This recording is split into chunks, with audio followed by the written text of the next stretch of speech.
614 Startups Nation, welcome to another episode of the 614 Startups Podcast. My name is Elio Harmon, your host. And listen, I'm not even going to give them a guest introduction. This is my brother and my sister, Lolo and Ski of the Urban Business Development Center. What's up, Lo?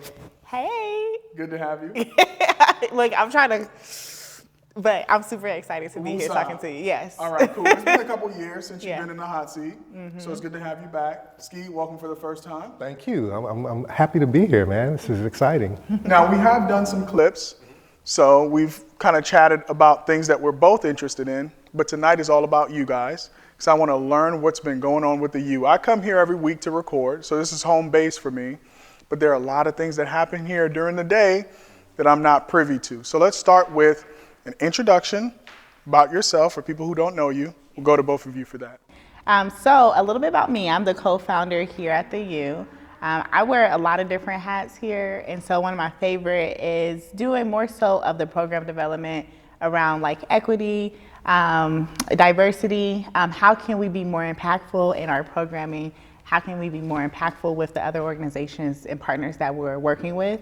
And so it's been developing out. I mean, I will talk more about it when we talk about what it is that we actually do.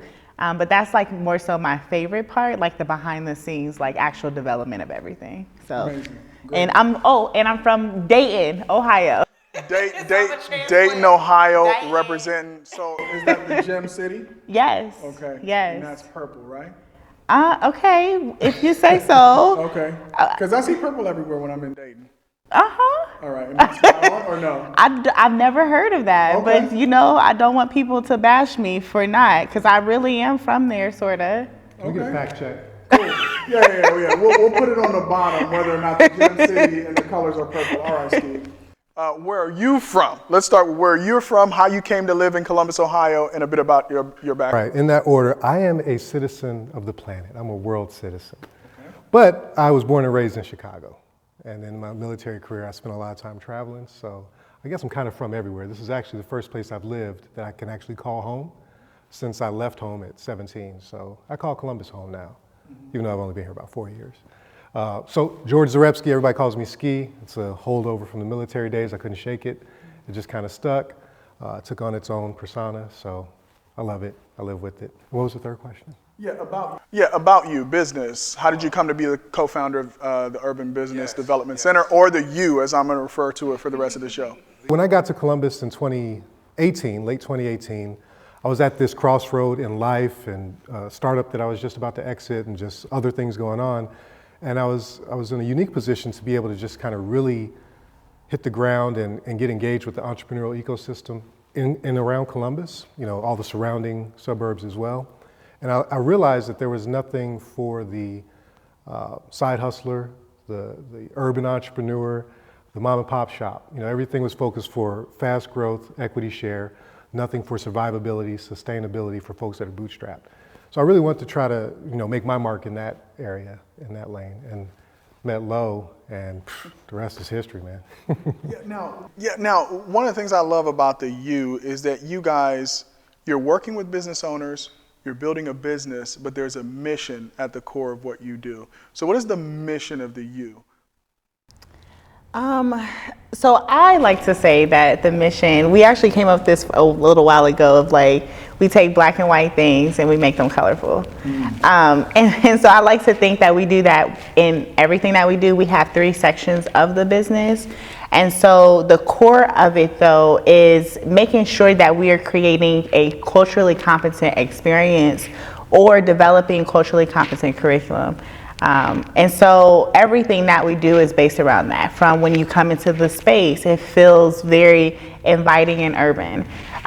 When you deal or when you're talking with us, even when you talk with us, like hence like even our names, hence how we engage in conversation, is really like creating a comfortable environment instead of creating those barriers that people often face. And then when you get to engage with our curriculum, with our programs, all of that is intertwined. Like the colorfulness of what it is that we do is intertwined in everything that we do.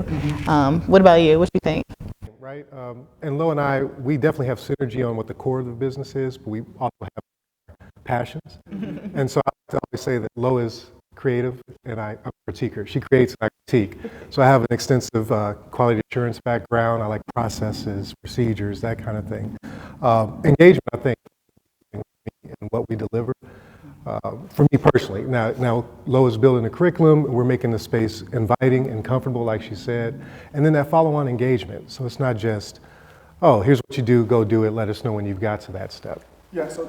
So two key words I picked up there: cultural competence and engagement. Now, if you ask anybody else who might not be familiar with the work of the U, they might just say, well, business is business. Why does a business center need to be culturally competent and focused on engagement? Why are those two things important here at the U? Man, it's funny because I actually was thinking about this earlier when we were sitting in a meeting. And so oftentimes I think that when you are an entrepreneur, especially when you're in a position of mentorship or educating, and you've been in this space for a while, it's easy to assume that someone already knows certain things, like something as simple as what is an MVP, or like, oh, like you can literally go down the street and get funding. So I think that because people of a certain privilege have been in the space for such a long time and been thriving in it, that they don't even realize that there's certain people who may have a good idea and they're just struggling with the first place to start. Mm-hmm. They're struggling with, okay, how do I balance this, but I also need to make money. And they're struggling with, okay, I don't even understand what it is that they're saying. Like all of these acronyms of like, what is a value proposition? And so, I've personally been there myself, and I've dealt with a lot of people who have been there. And so that's the cultural competency part of like making sure that we're not leaving people out, even if we're doing it on accident, and making sure that we're providing resources, just access to be able to start something with a good foundation that can be sustainable. Mm-hmm. Yeah, and I think it's that belonging piece. Like even before you get to asking questions about what do I do and what does this mean, you just want to feel comfortable. Yes. You want to walk into a space where you feel like, oh, I could be myself here. Mm-hmm. And that's one of the things I like about the U, right? It's like showing up and maybe you feel a certain way about your level of competence or understanding or your knowledge level. But when you walk in here, what it really encourages me to do is have my creative spark. Right, I feel like you guys have created a space here where you think creatively, you can think big, and you can engage with you guys. Let's talk about engagement, right? Like, so once they come in, they feel comfortable, they feel like they belong. You help them with culturally competent, like understanding, right? Like a curriculum that matches where they are. What does engagement then look like? Because coming here in a classroom setting isn't necessarily what's going to help them be successful out in the real world, just knowing the theory. How do you go beyond that with your engagement strategy? Great question. So it's a long game, first of all. It's not short. Let me back up a little bit and try to give a contrast comparison. The traditional organizations in any urban city that deal with the small business owners, they kind of have a checklist. It's like the person comes in, they go through the checklist, and they decide whether or not they're at a level where that organization can help them. Whereas we have a little different approach. We listen to that person's passion, what it is they want to do. Both Lo and I, we really have it's not a bad habit, we have a tendency to take on other people's passions. Mm-hmm. And so we can really get into it and we can feel what it is that they're trying to do and the mark they're trying to make. And so the engagement piece comes when we really have that initial discovery, and Lo is really doing this a lot, and finding out if there's an actual business model there, right? So success for us doesn't necessarily mean that person went into business. Success for us might mean that we help that person realize they shouldn't go into business. Maybe this is just a hobby, right? But if it's not a hobby and they do want to make a go at it, right? They do feel like they're in the right time, the right space, financial, family, all those things, then now we're going to introduce them to resources to help them do that. And depending on where they're at, the map, we're building out a map, right? Here's you, right? In the airport map, you are here. And you're trying to get to there. These are the things you need to do to get to there. That's the type of engagement we're talking about. And then long term, so maybe they do use our accelerator for something. That's the first step. Now we can take them to the next level. Maybe they go to C change. Maybe they go to Rev 1. you know, whatever the resource that's appropriate for what it is they're trying to do, we've built those relationships over the past couple of years to help get them to that level. Yeah, all right, folks. You've been listening to my brother and sister, Lolo and Ski of the U. We're going to be right back after these messages because I want to get into the 3 different aspects of your business, right? And we're going to dig into that right after this break. We'll be right back. This episode is brought to you by Rev1. Rev1's mission is to help entrepreneurs build great companies. As you navigate the waters of business entrepreneurship, you don't have to go it alone. A strategic partnership with Rev1 connects innovators to the talent, customers, space, and funding you need when you need it. Get started with Rev1 Startup Studio by visiting rev1ventures.com to learn more. Again, the website is rev1ventures.com. 614 Startups Nation, welcome back to my continuing conversation with Lolo and Ski of the U. All right, guys, you got 3 distinct, what do we call it? Divisions, parts, aspects of the U. What are they? And if you can give us a brief description. So I'm going to let Ski start off because I feel like I've been starting off a lot. Yeah, well, okay, I'll start off just by hammering home that our core goal, our mission, is to serve the entrepreneur. So we've made a decision years ago, and we've been able to stick to it, fortunately, in spite of the pandemic and all the pivots, is to be a resource for those entrepreneurs. So everything we do must be in some way tied to that. So the 3 main areas that we operate in are the university, which is the curriculum, the training, the workshops, the boot camps. And we also have the studio, which is where we're sitting, right? This is the place for the creatives to come and be able to feel creative and cross that digital divide. You know, we've got equipment and some other gear and stuff that we can help them with, and that's a membership-based type platform. And the third thing is Theory University, and that's kind of the thought tank. That's where the strategic thinking is going on. That's where we're doing the DE&I type work, creating that curriculum, not only for ourselves, but for other entities that may find it useful to help reach their audience in a culturally competent way. And I would also say it's not just us. I think it's important to mention that. It's not just the Lo and Ski show.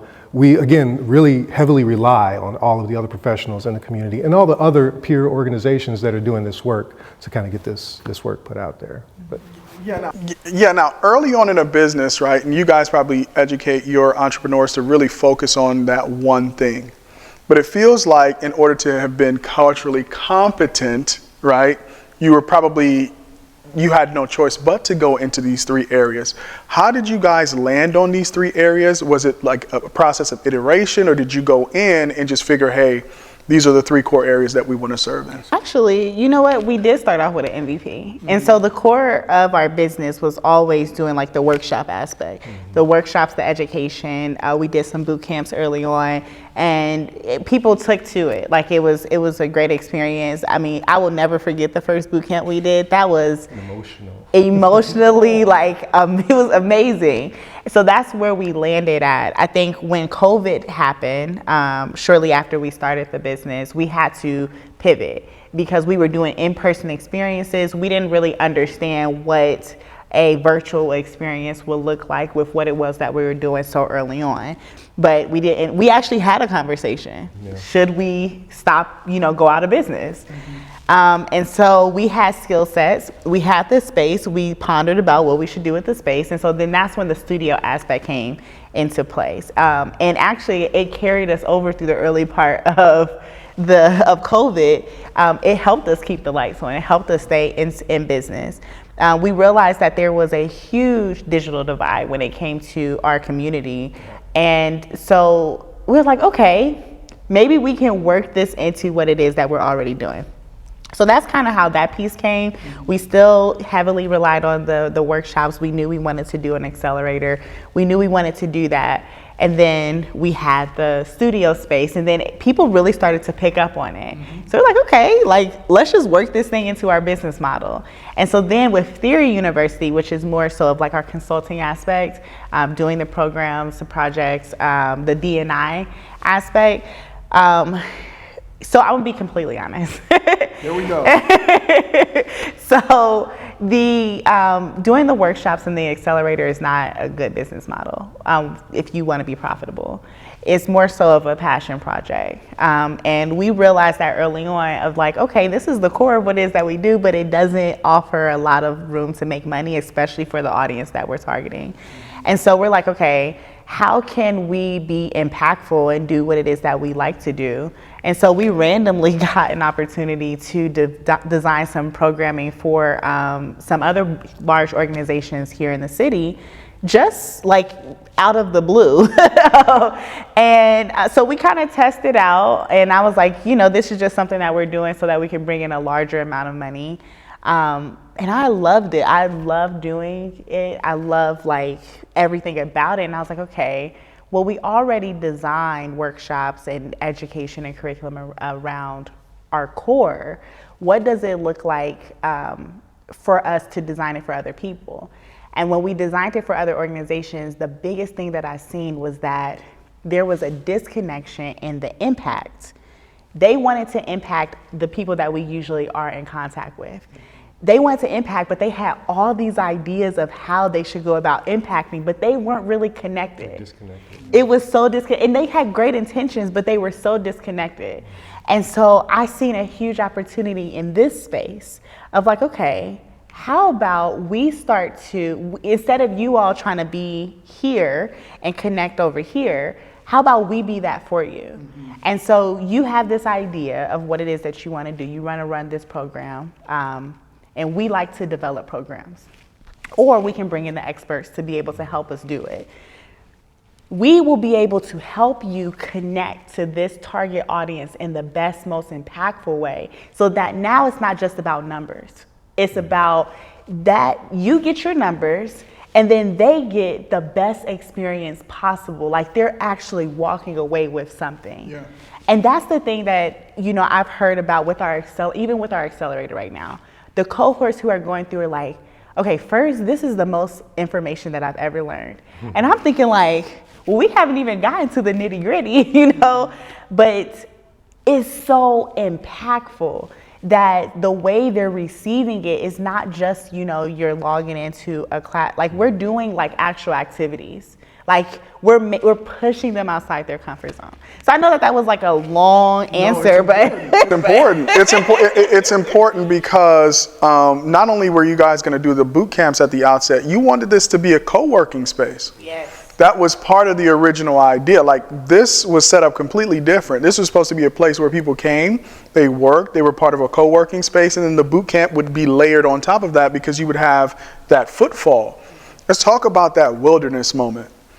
When COVID hits and your best laid plans, you have to completely reconsider. That's one of the things as entrepreneurs we constantly have to deal with. What was that like for you, and how was your relationship as co-founders tested as you guys needed to pivot? Okay. Go ahead. Again, you know, one of the other things, along with collaboration being one of our core competencies, I think transparency as well, right? Mm-hmm.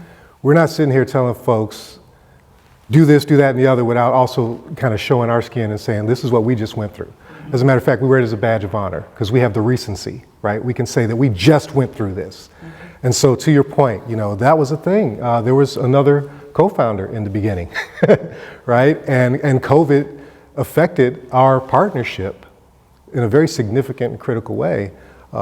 To the point where that original co-founder, Ron Day, who owns Burger M downtown, had to go back and focus on his business. Everybody knows how hard restaurants were hit, you know, family, this, all those things, right? And not to mention, we were bootstrapped. So there was no pocket of money in Runway. This was all money coming out of our bank accounts, literally, to fund this endeavor. Mm-hmm. And so like Lo alluded to earlier, we had that hard conversation. You know, we can do the work that we want to do from anywhere, from Starbucks or whatever. Should we keep the building? And the decision was simply made because the differentiator for us in this space, knowing our community, there's one thing to say, hey, meet me somewhere, let's talk about this. There's another thing, it's a completely different perspective when you say, come to my office. Mm-hmm. come to the space that we've established to do this thing, that we've created an environment for this thing, right?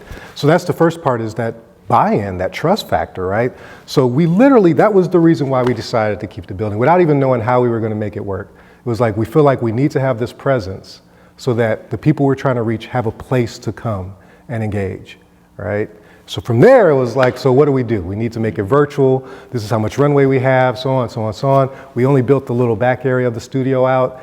And that was just for us to build our own content, to engage with the cohorts, virtually. But word got out, and then we realized that there was a market for it. That, along with the work we were doing with those other organizations that Lo mentioned, it has all been a blessing, man. I can't even lie. There's no rhyme or reason as to why things went down the way they did. I think, number one, we showed up. We put ourselves in the positions to be noticed. We leveraged natural and acquired skills that we possessed already. And we just said, okay, these are things I don't necessarily want to do, but these are things that'll keep the business open for now. Let's do it. Let's just keep pushing. And that's what's gotten us to here, honestly. All right. Lo, you say you're going to keep it real. That's Ski's version of it. You have anything to add to that? I do want to say, it's nothing crazy. But I say that Ski and I have been blessed with the partnership that we have. It's something that people actually tell us all the time. It's something that is unique. It's something that we randomly tell each other all the time. And so having someone that you can be in business with that you trust, like I literally trust, I'm pretty sure we both trust each other to a certain level. So like, I was very apprehensive about keeping the building. I kept being like, listen, I like working from home, so let's just get rid of it. And he was like, no, let's keep it. And so that's all he had to do, was just say like, no. And we didn't know how we were gonna pay for it. I just was like, whatever, like I'm on this boat with you. And it's kind of been like that back and forth. There's been times where I've made a decision and Ski's like, and then we go with it and it works. And up until this point, we've been able to get to a place, like now we're about to bring on a full team of people. And, like that's like is amazing to be at. So I just think about like now as we're entering into more so the scale, because we're starting to scale really, really fast, our partnership has been the thing that's got us through. And I mean, it hasn't always been like smooth, but like, honestly, we never really, there's no issues. Listen, I'm very frugal, and I'm fully aware of this, right? But we were down in the bottom of the piggy bank there for a minute, and it was literally a conversation of, we just, it was a good run, and then a contract comes through. And so, yeah, that tries a relationship. And to your point, we really got to see each other's true colors. But because of that, I trust her more than I probably would have had the opportunity to if it wasn't for those hardships and hard times, right? So I actually look at it as that blessing in disguise, where it's like, now I know to what extent I can trust her completely, right? And so that argument, or the lack of argument when somebody says something, is just because I know she's not going to come to me with something half-baked. And unless I have a very good reason to not want to do it, which has happened, then let's go for it. Because everything else, we have to trust our guts, because we're blessed and we've just had a good run. So we got to give homage to that and kind of let that play itself out. All right, y'all. This is why I love doing this show, because you get to the nitty gritty of being an entrepreneur. These stories that you hear of these companies with these large exits, a lot of them have similar stories about those wilderness moments where it feels like everything is lost, but the core of the mission, the people that you're trying to serve, keep you going. All right, hang out with us. We're going to keep going down this rabbit hole with Lolo and Ski. We'll be right back. Support for 614 Startups comes from Color Coded Labs. It's time for a better career in tech. Introducing Color Coded Labs, a 16-week boot camp that does more than just teach basic code. It's a program designed to help you actually get a career in tech. At Color Coded Labs, we've removed all the barriers to help you learn the skills you need to start a career you love in weeks, not years. All designed for people of color by people of color. Apply now at colorcodedlabs.com. All right, 614 Startups Nation, we are back to continue our conversation with Lolo and Ski of the U. All right, let's talk about the accelerator. You guys are just ranked as one of the top accelerators in the city? Twice. Okay, by 2 different publications, right? So yeah, it's stamped, it's verified, okay? But who qualifies? How do you guys go about choosing who can participate as part of a cohort for your accelerator? And then what do they get? What is the experience like for somebody participating? So with the accelerator, we want to bring in individuals who are like in that ideation phase, early stage. And so it's really important to make sure that they haven't gone too far into scaling their business.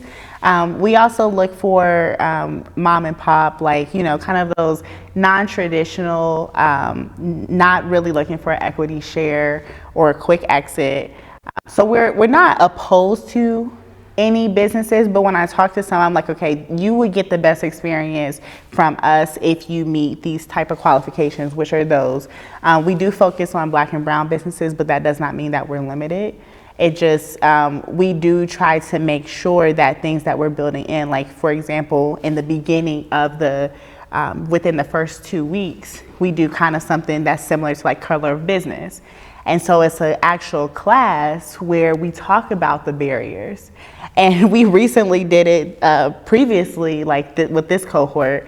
It was phenomenal because really being able to see people, it was like a whole like, Feel it. yes. Feel it coming.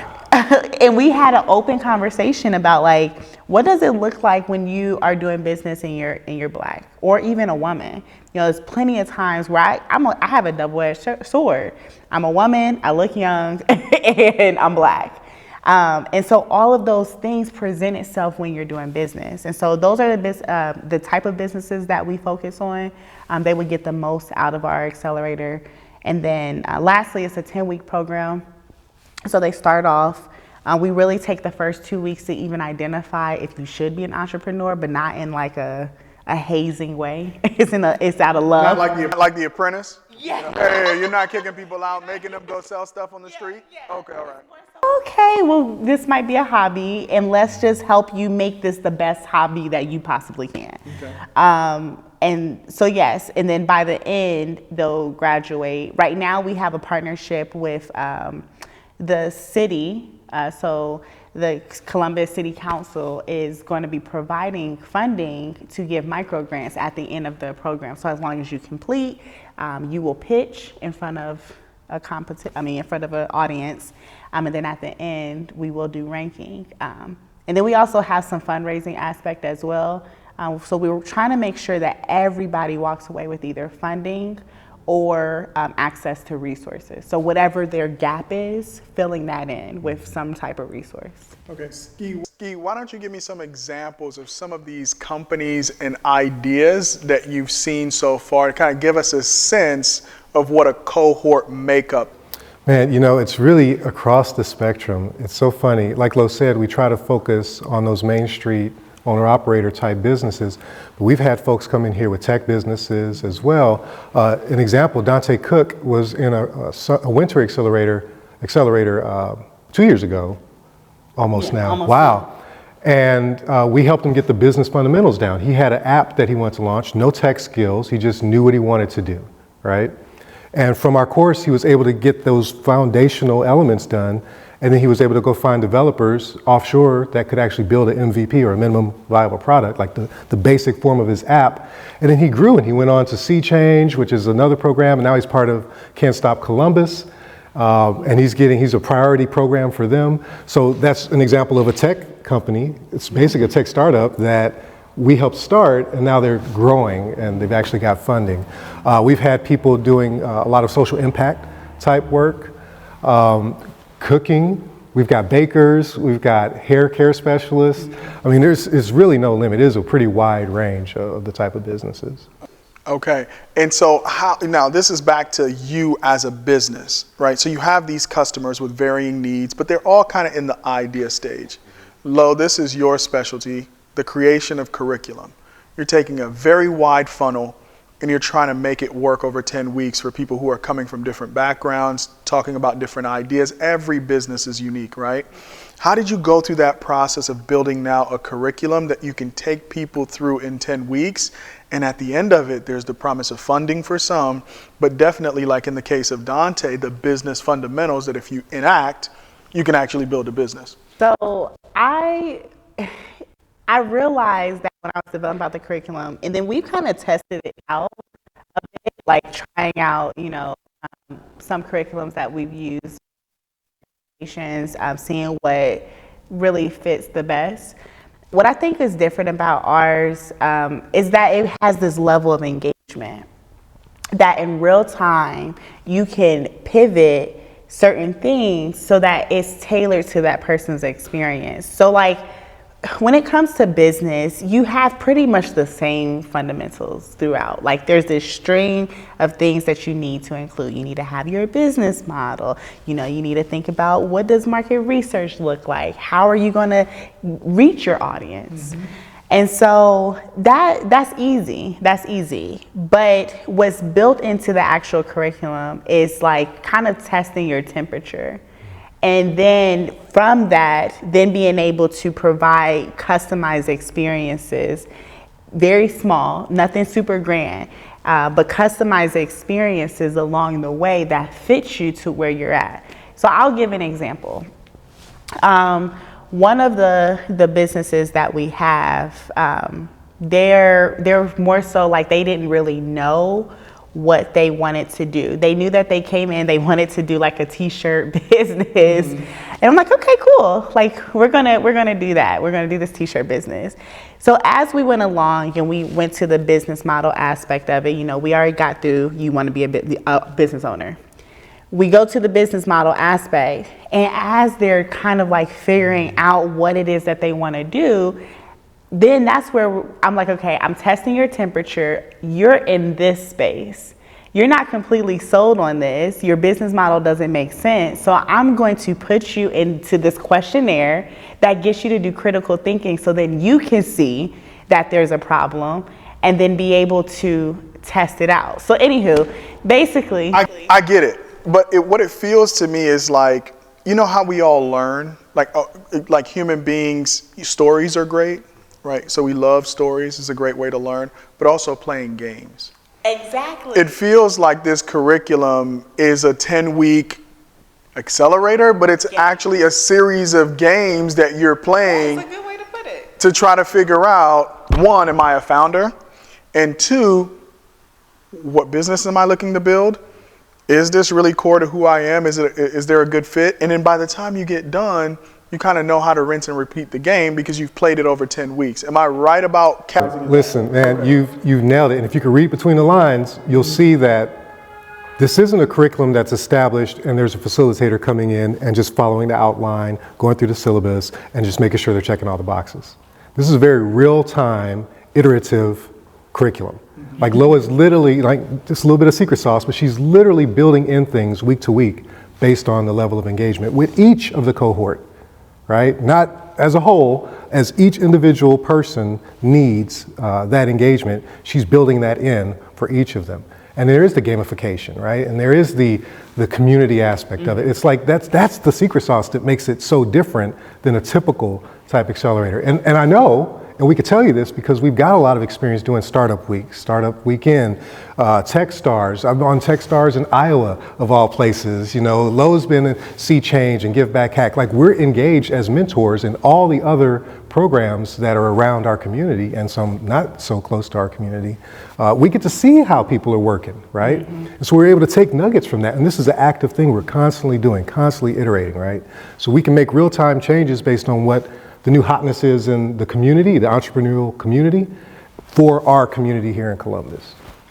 So I got the accelerator, right? I'm super excited about that. I probably need to go back to the accelerator because I need to start all over again. I need to play this game one more time to make sure I'm on track. But let's talk about the creative aspect, which is the part of the U that I get the most value out of because I shoot the podcast here and I feel like I'm part of the family. For those freelancers out there, those small business owners who are building something, right, but they need a creative space, why should they consider the U? Why is this the place for them to come and do their creative thing? Is that me? I was about to say, I forgot that we even had other businesses. Yeah. You're like the boot camp, or excuse me, the accelerator. So Yeah. This year, 2022, we came in very disciplined to stay in our lanes. I have a passion for the accelerator, but that's Lo's baby. She's got it, right? And we trust each other. And in turn, I'm doing the studio. I'm the director for the studio. And Lo's like, I don't even know what's going on there. We just make it work. The benefit, the draw for our new membership type program for the studio is pretty simple. It's $20 a month, and that gives you access to our ecosystem, which is app driven. It's all on the platform, a members portal. And within there, we give free classes away. We give early looks to some of our accelerator and other workshops and boot camps. It's a community environment where we've got professionals that come in and hang out in message boards. It's kind of like a private Facebook just for our community, right? But anybody can be part of it. The membership comes into play because you get extra benefits along with that exposure. So the studio rental is $100 an hour, whether you just want one little area or you want the whole thing. We just keep it simple, right? But more than that, we'll train you how to use all the equipment that's in here. So your membership gives you that training as well. And then you also have instant access to producers. So we've got 3 producers on staff right now that are ready to do work, whether it's live streaming, hybrid, virtual only, whatever you need to help cross that digital divide. We have somebody that can just answer questions for you or do the whole thing for you. You just come in, sit down like we're doing today. And what's crazy is that these are not just technicians. These are also people who are building their own businesses. So the interaction that you have with them while you create your content is also somebody to bounce business ideas off of. So a lot of this stuff is happening simultaneously here at the U, which is why I love coming here. All right, so we want to talk about that last audience. So we talked about folks who are in the idea stage who might want to come to the accelerator. Your creatives out there, there's no better studio to come to than the U, all right? You never know who you might run into. And then finally, those companies out there who maybe have a grant, have some funding, they're sitting on it. They're trying to figure out, how do we make impact? You guys have a way of going about that. So if somebody's out there watching, they're sitting on some cheese, why should they approach you? What's your process for iterating for that company or that organization? I'll go to you, Lo. So I feel like, so this is my baby. So the accelerator was my baby.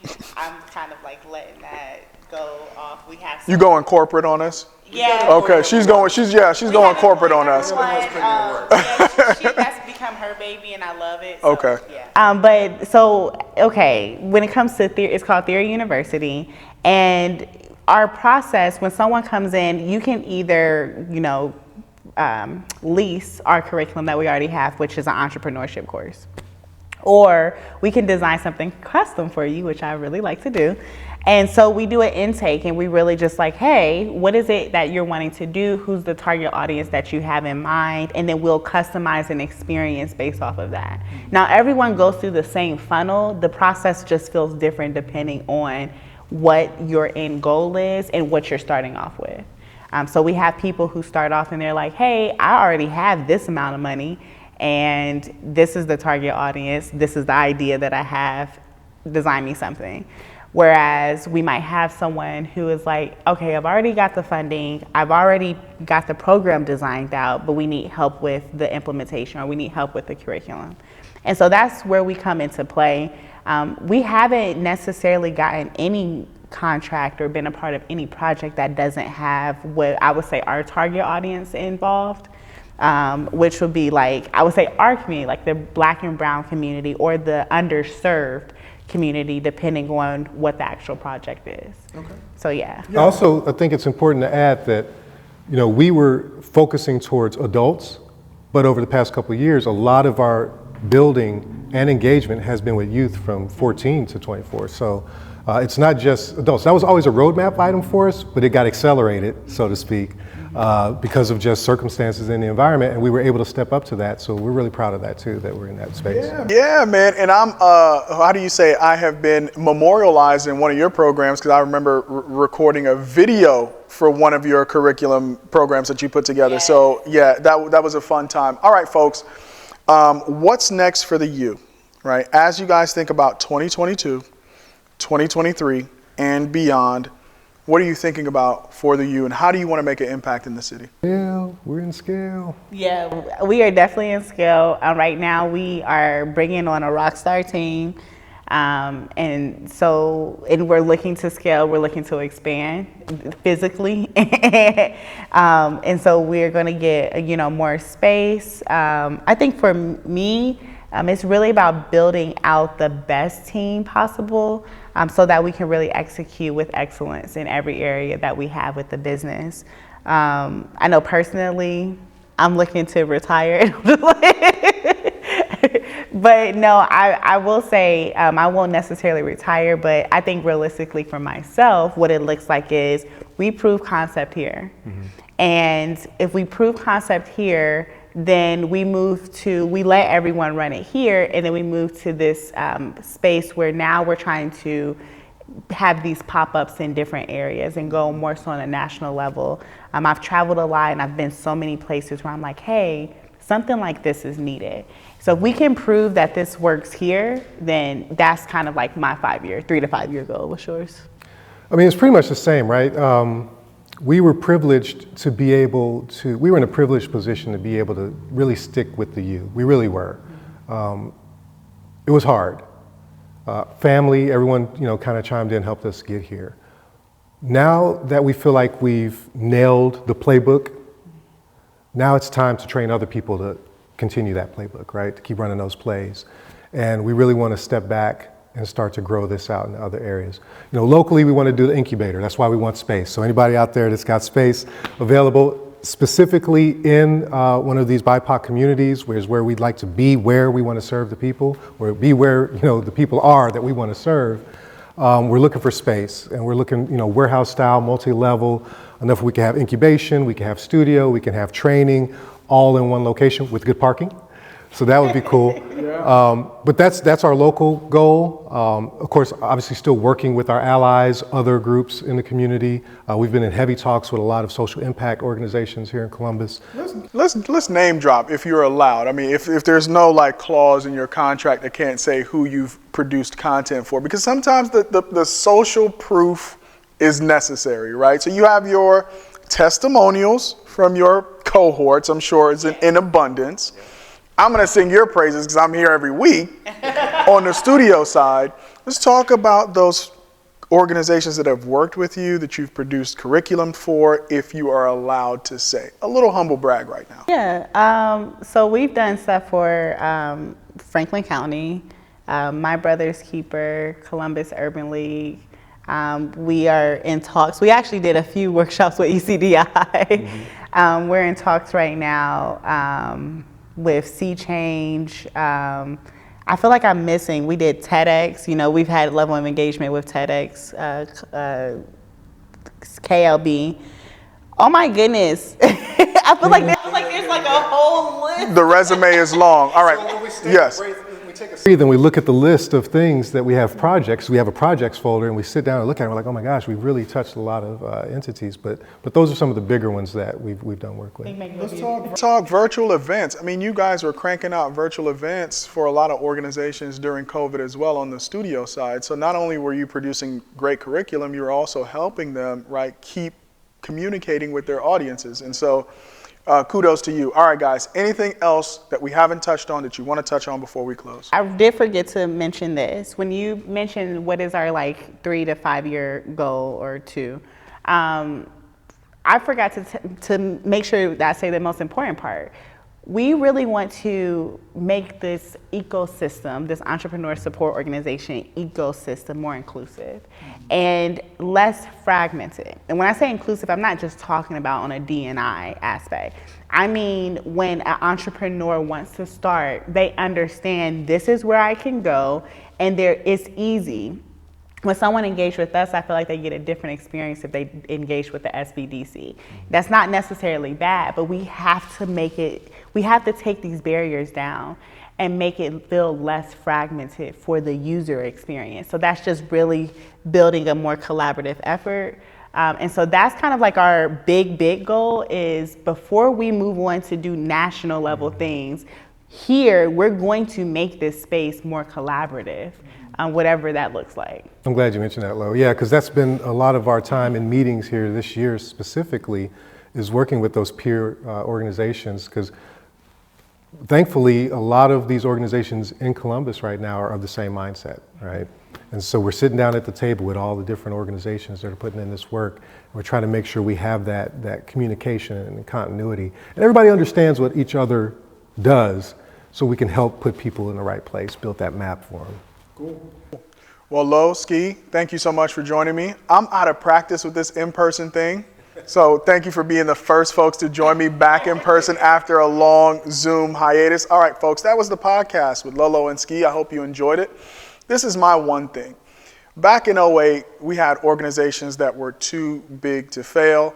In 2022, the U is an organization that's too important to fail. One of the things I want to let you guys know is because of your authenticity, I think you've built something very unique. It's one thing to build a successful business, but it's another thing to build a business that's so critical that nobody will allow you to fail. I want to let you guys know that no matter what you were going through in 2020 and 2021, nobody in this startup community was going to let the U go away. All right, folks, that's my final word. My name is Elio Harmon. Thank you so much for being a fan of the show. Hopefully you'll join us again soon. Until next time, peace.